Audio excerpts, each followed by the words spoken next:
My name is Jared Parker. I'm an assistant baseball coach at Kennesaw Mountain High School. Today I'm going to teach you how to bunt, and I'm going to discuss the importance in what is a sacrifice bunt. When kids get into kid pitch, it's important to practice and learn how to bunt.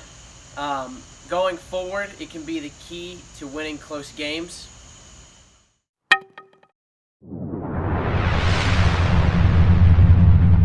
So, first thing you're going to do, you're going to get your sign from your coach.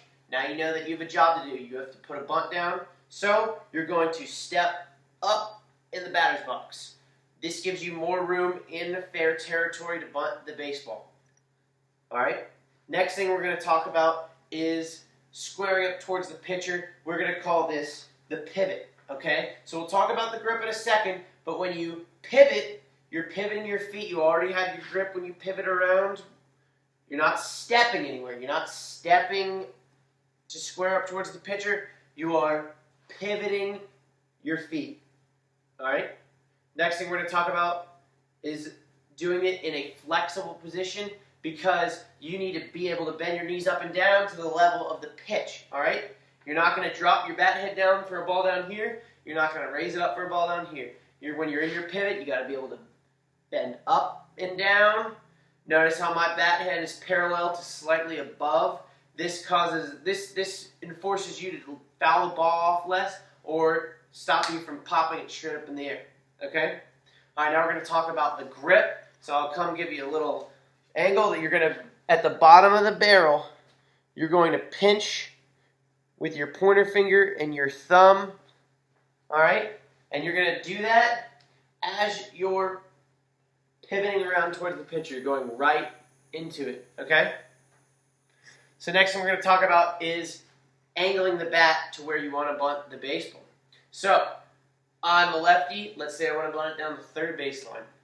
So when I'm getting in my pivot and I'm gripping the bat, I'm squaring towards the pitcher, I'm going to angle my bat with where the second baseman plays, okay? If I wanted to bunt the ball down the first baseline, I'm going to put it towards where the shortstop will be. That gives you a good marker for where you should angle your bat to bunt the baseball. Notice how my bat is not dipping below parallel.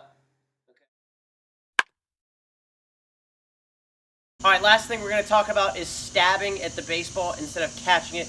A lot of inexperienced baseball players stab at the baseball. That's pushing the bat forward at the ball. So this is an example of what stabbing at the baseball is like.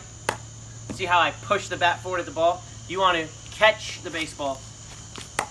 Alright, you want the ball to come all the way to you.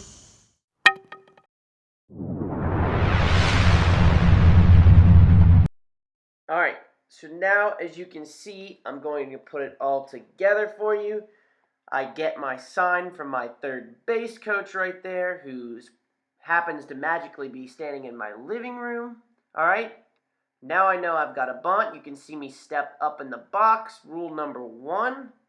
Alright, looking at the pitcher, he's just come set. Remember our rule of thumb, you don't square till your pitcher comes set. So I've shown you my pivot. Now I'm reminding you to grip with your pointer finger and your thumb. You should turn with your grip already ready as you pivot.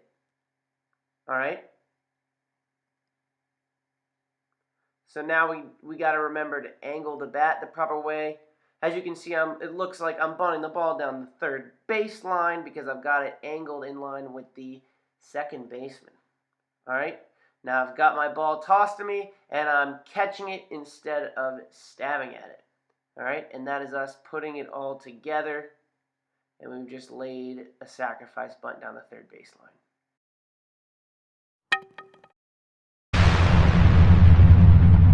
Alright, now we're going to talk about sacrifice bunting. So everything we just talked about in teaching a beginner how to bunt applies right here. So you've got your sign from your coach, you've got a runner on first base, you know you got a sacrifice bunt, and you're going to move him over. This is a very team-friendly move. You've got to bunt the ball on the ground. You can't bunt it right back into the pitcher. So that's where where our angles of where our bat is angled comes into play. You are a team player when you get this job done, and it also doesn't hurt your batting average.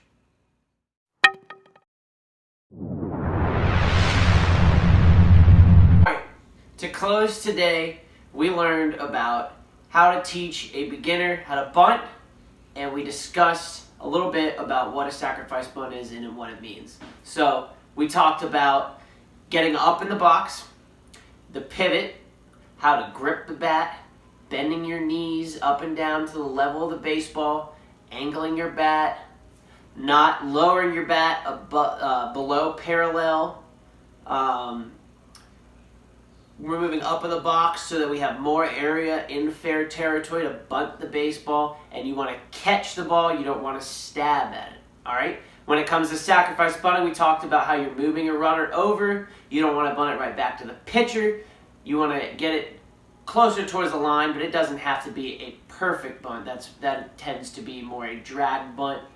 You're getting the job done. You're being a team player. I hope you learned a little bit how to teach somebody, especially a beginner, how to bunt, and you will implement that going forward.